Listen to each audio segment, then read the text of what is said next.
La soirée littéraire d'aujourd'hui est une expérience. Le but était d'organiser une soirée poétique ici à Paris, dans un café.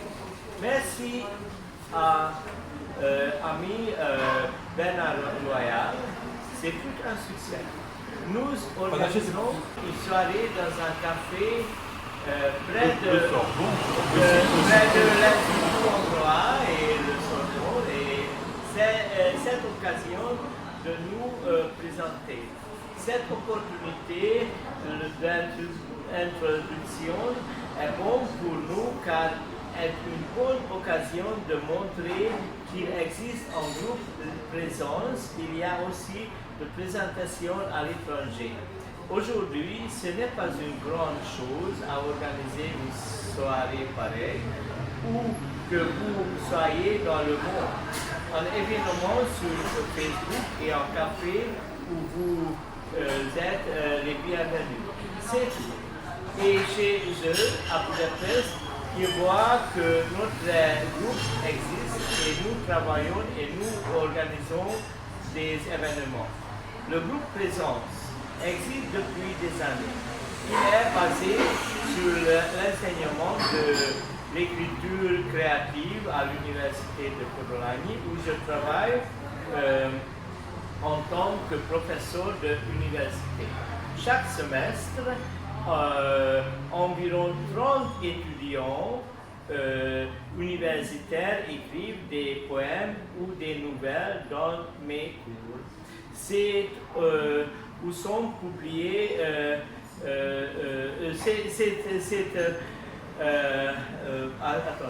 c'est environ 50 étudiants par an. Chaque année, j'organise dans mes cours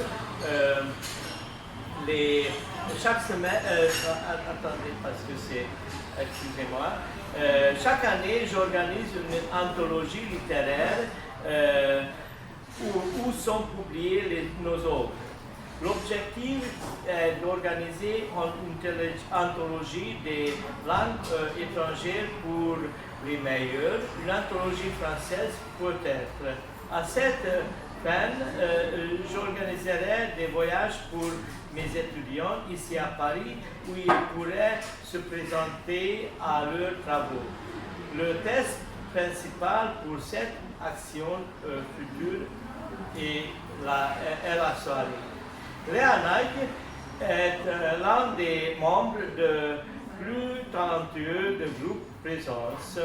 Elle est très jeune, elle a 20 ans, mais elle a déjà publié son premier volume et a emporté un prix avec ce volume. Il existe des poèmes traduits en français également et en allemand. C'est pourquoi je lui ai demandé d'accompagner cette première introduction. La prochaine fois, 2 ou 3 viendront de mes étudiants, puis nous organiserons une plus grande soirée littéraire ici dans ce café.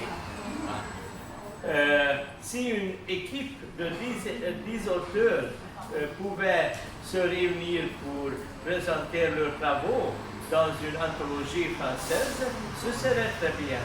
C'est l'objectif et j'espère que nous continuerons la série de soirées d'octobre avec le deuxième événement. L'anthologie que nous prévoyons sera une anthologie poétique moderne, mais cela montrera que les membres du groupe Présence écrivent des poèmes et de la même manière. Maintenant, nous allons lire des poèmes. Léa est la première à lire 3 poèmes en hongrois, puis Bernard lit ses poèmes en français, puis je lis le français, et c'est tout. Merci beaucoup. Merci beaucoup. Merci. On entend ça. Merci. Bon. Bien. Moi, je ne parle pas hongrois, je ne comprends rien, je ne connais pas ce monde, hélas. Eh ben, donc toi qui aimes les langues, qui connais beaucoup de langues, bah, tu vas entendre une langue assez extraordinaire. Oui, moi, j'adore écouter du Moi, j'adore. C'est vraiment... Et voilà, donc ça va te... Ok, ça va me... Tout à fait. Donc je fais... Ah oui, bien sûr. Donc Léa, elle est née en 2000, comme tu as dit, c'est une poète, étudiante, lycéenne. Elle s'occupe aussi des beaux-arts, du ballet et du chant. Et ses poèmes sont parus dans la revue numérique Spaniel Rata et dans les revues Royal Napleu, New God, Var. Oui. Ce sont les magasins littéraires. Esche, Budapest, et quelques autres Ah encore. oui, oui. C'est une des rédactrices et auteurs de l'anthologie Sudgov en chuchotant et de l'anthologie récemment publiée Pulesh. Elle est collaboratrice de la rubrique littéraire de la revue Irodalom Ismeret. C'est les connus de la littérature. Voilà, c'est un auteur, un poète? Non, c'est-à-dire les connaissances des gens connus de la littérature. Son premier recueil indépendant, qui est sous-titré Vortex, Legergen, apparu le 19 avril 2018 aux éditions Napour Théâtre, avec le soutien de la Fondation nationale du livre au droit des yeux. Les promotions du livre, la présentation du livre est organisée au musée Pétophile Hiroda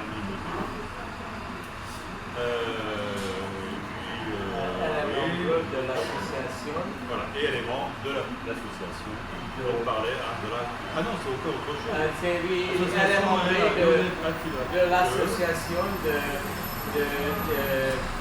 de l'association des écrivains hongroises parce que maintenant elle est membre de l'association des écrivains hongroises parce que c'est très nouveau qu'elle est devenue un membre de... Oui, d'accord. Voilà. Donc c'est une reconnaissance officielle de quoi il y a d'un écrivain hongrois.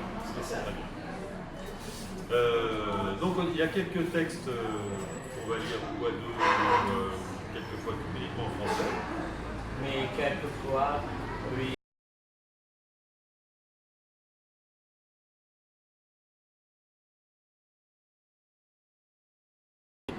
Barna hosszú kabács van. Pontban 9:40-kor. Persze parkolóban, mint mindig. Beszállok az autódba. Cigarettával kínálsz. Kezed remeg. Remegsz. Pontban 9:50-kor. Elfogadom és elindul. Voilà, en français. Précisément, à 9h40, du matin au parking, comme toujours. Dans un manteau long, marron, je monte dans ta voiture. Tu m'offres une cigarette. Ta main tremble, tu trembles, précisément à 9h50. Je l'accepte et nous partons. Bravo. Bravo. C'est une photo. Oui. Une photo. C'est une photo, vraiment. Vraiment, c'est un Comment poète, penser, comme oui, c'est un poète, poème comme en photo. Quoi. C'est une photo. Ah oui, attention, ez a vers, mint egy fotó. Vörös. Cigarettát tesz a szájába, a zsebében botorászik. Megtalálta. Öngyújtó, vörös. Felemeli. Összehúzza szemöldökét, a hüvelykújja a tűzkövön. Elkezdi mozgatni. Csak, szikra. Serceg, ahogy újra próbálja. Tompa hanggal dobban be a kiengedett gáz. Már ég. Rágyújt, és visszarakja zsebébe az iszonyat. Rouge. Il met une cigarette dans sa bouche et fouille sa poche. Il l'a trouvé, le briquet rouge. Il le lève, il fronce les sourcils, son pouce sur le silex, il se met à le secouer, juste une étincelle. Il crépite dans une nouvelle tentative, frappe d'un son étouffé, le gaz lâché, il brûle déjà. Il l'allume et le remet dans sa poche, le feu ardent. Bravi. Le piano. Dans son salon, il y avait un piano couleur os. Dans l'ennui, nous appuyions sur une touche. Nous chantonnions en plus. Tu te souviens?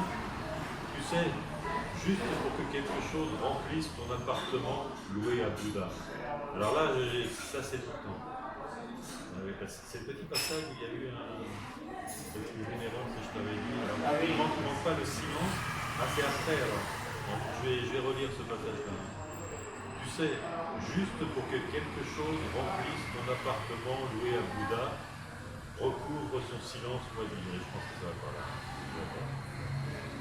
À l'époque, nous étions encore beaux tous les deux. C'était l'automne. Je te voyais de moins en moins. Je n'arrivais pas à dormir. Maintenant, non.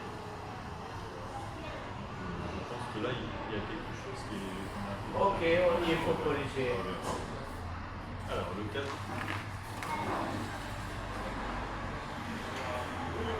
Ültetés bolondok. Már nem kapunk levegőt, túl nagy a nyomás.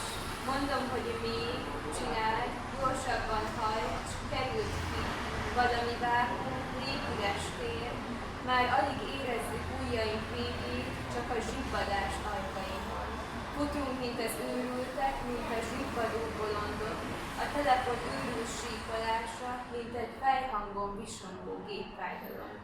Távoli rezonálások a fülben, a bér íze, emlékek valami zongoráról és hüllett kabinról, a lepedőn lévő vér. Hogy zuhanunk falevelek között cirkálva, a szeratonin szintünk ugyanoda tart, hogy ami rajtad van, a bőrödet is beleértjen, az nem is a felláz. Pedig csak ezen át érzed a tapintala, hogy egyszerre van Isten és nincsen, hogy az ember már semmiképp sem állat, de mégis, hogy az állatok őrültek és fogadnak. Triste pays. Je suis citoyenne triste dans un triste pays. Mon sourire est triste parce qu'il est triste. Mon rire est triste parce qu'il est triste. Mon regard est triste quand dans la rue il se pose sur mes compatriotes tristes. Je suis citoyenne triste dans un triste pays. Je suis triste parce que m'enveloppe une immense tristesse. Je suis triste comme un train triste. Je suis triste quand je bois dans du vin triste pour oublier mon infinie tristesse. Je suis citoyenne triste dans un triste pays. Je respire la tristesse à chaque instant. À défaut d'air au lieu d'oxygène, mes poumons absorbent des molécules de tristesse. Chaque instant, je dégage de la tristesse. Ma peau exude d'invisibles gouttes de tristesse depuis que je suis conscient. Mais qu'est-ce que la tristesse? Pour formuler la chose de façon précise et adéquate,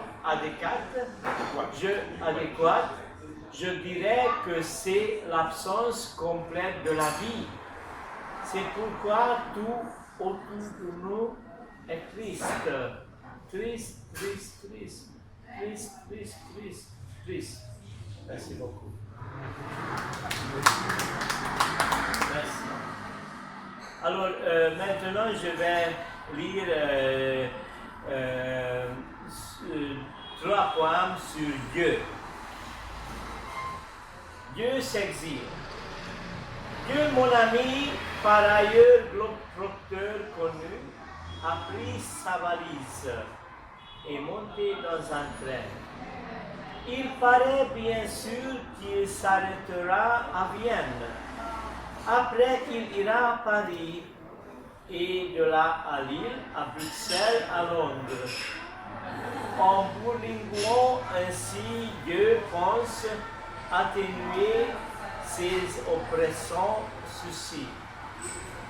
C'est surtout le train-train qui me pèse, dit-il, l'obligation de faire sans cesse des miracles. Et le miracle s'abîme dans le néant, tel le guano. Peut-on aimer quoi que ce soit ici? Et, ajoute Dieu, cette haine est trop viscérale, et en mots, il faut partir d'ici, il faut partir. Dieu, ce groupe procure connu, s'exile définitivement. C'est un pays provincial ici, se dit-il tout bas. Ça fait du bien de partir loin de toi. Dieu à Vienne. Il était là, le Dieu à Vienne, assis à la gare. Visiblement, il avait peur. Quand les dieux ont peur, ce n'est pas bien. Un autre Dieu est venu, a dit quelque chose à notre Dieu étranglé par la peur, puis ils se sont dit au revoir. Un troisième Dieu est venu. Il traînait une valise et paraissait vraiment triste. Et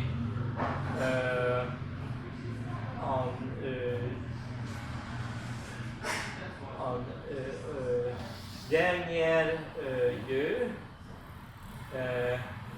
peut-être. Ah oui, c'est pas triste, c'est un peu comique un peu. L'argent est Dieu. Il fut un temps où il errait son argent sur cette terre, mon ami national le Dieu. En ce temps-là, je le croyais malgré tout insouciant, parce que tous les jours, Dieu souriait. Au bistrot, il pouvait compter sur ses potes, toujours prêts à lui offrir un boc de bière. Il les remerciait gentiment, il était beau à voir.